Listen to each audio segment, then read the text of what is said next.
দীর্ঘদিন ধরেই যুদ্ধে যেন ইসরায়েলকে কেউ দমাতে পারছে না। ফিলিস্তিনের গাজা উপত্যকা থেকে শুরু করে লেবানন, সিরিয়া, ইরাক আর এখন সরাসরি ইরানে একাধিক ফ্রন্টে টানা সামরিক অভিযান চালিয়ে যাচ্ছে দেশটি।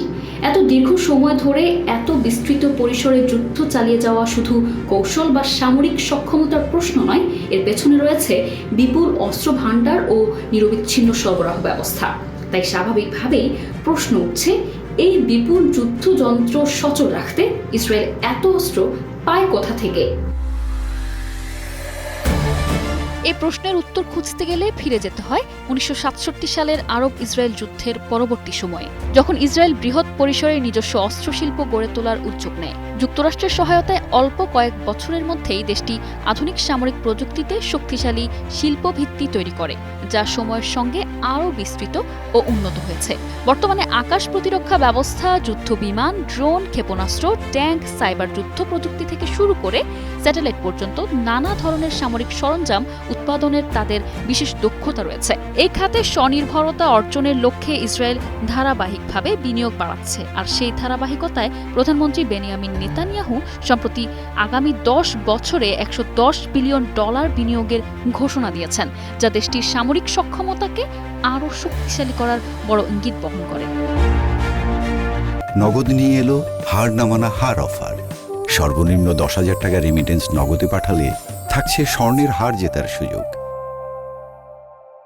অস্ত্রের বড় রপ্তানিকারক দেশ Israel 9 March Stockholm international piece research institute SIPRI এর প্রকাশ করা আন্তর্জাতিক অস্ত্র স্থানান্তরের প্রবণতা 2025 শীর্ষক প্রতিবেদনে বলা হয়, ইসরায়েল এখন বিশ্বের 7ম বৃহত্তম অস্ত্র রপ্তানিকারক দেশ। সাম্প্রতিক বছরগুলোতে অর্থাৎ 2021 সাল থেকে 2025-এ বৈশ্বিক অস্ত্র রপ্তানিতে ইসরায়েলের অংশভাগ বেড়ে দাঁড়িয়েছে 4.4%। SIPRI এর প্রতিবেদন অনুযায়ী 2016 থেকে 2020 সালের তুলনায় বিগত 5 বছরে ইসরায়েলের অস্ত্র রপ্তানি 56% বেড়েছে। সমরাস্ত্র রপ্তানির এই উত্থান ইসরায়েলের অভ্যন্তরীণ অস্ত্রশিল্পকে আরও শক্তিশালী করতে ভূমিকা রাখছে।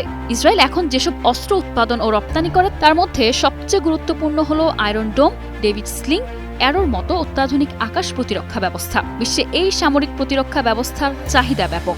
SIPRI এর প্রতিবেদন বলছে, 2021 থেকে 2025 সময়কালে ইউরোপের 23টি, এশিয়া ও ওশেনিয়ার 10টি, আফ্রিকার 7টি, আমেরিকা অঞ্চলের 5টি ও মধ্যপ্রাচ্যের 2টি দেশে অস্ত্র রপ্তানি করেছে ইসরায়েল। এছাড়া গত এক দশকে ইসরায়েল রপ্তানির পাশাপাশি অস্ত্র আমদানি উল্লেখযোগ্যভাবে বাড়িয়েছে।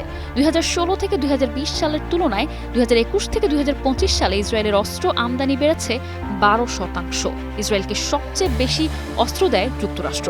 গত বছরের অগাস্টে নিউজ উইক সংবাদ মাধ্যমের এক প্রতিবেদনে বলা হয়, ইসরায়েল যত অস্ত্র কেনে তার প্রায় 2/3 যোগানদাতা যুক্তরাষ্ট্র। সব মিলিয়ে চিত্রটা স্পষ্ট। ইসরায়েল একদিকে নিজস্ব শক্তিশালী অস্ত্রশিল্প গড়ে তুলে ক্রমেই স্বনির্ভর হয়ে উঠছে, অন্যদিকে যুক্তরাষ্ট্রের মতো বড় মিত্রের কাছ থেকে নিয়মিত অস্ত্র সহায়তা পাচ্ছে। এই দ্বিমুখী শক্তির ওপর ভর করেই একাধিক ফ্রন্টে দীর্ঘ সময় ধরে সামরিক অভিযান চালিয়ে যাওয়ার সক্ষমতা ধরে রেখেছে দেশটি। নিশা আলম, নিউজ ডেস্ক, 21 টেলিভিশন।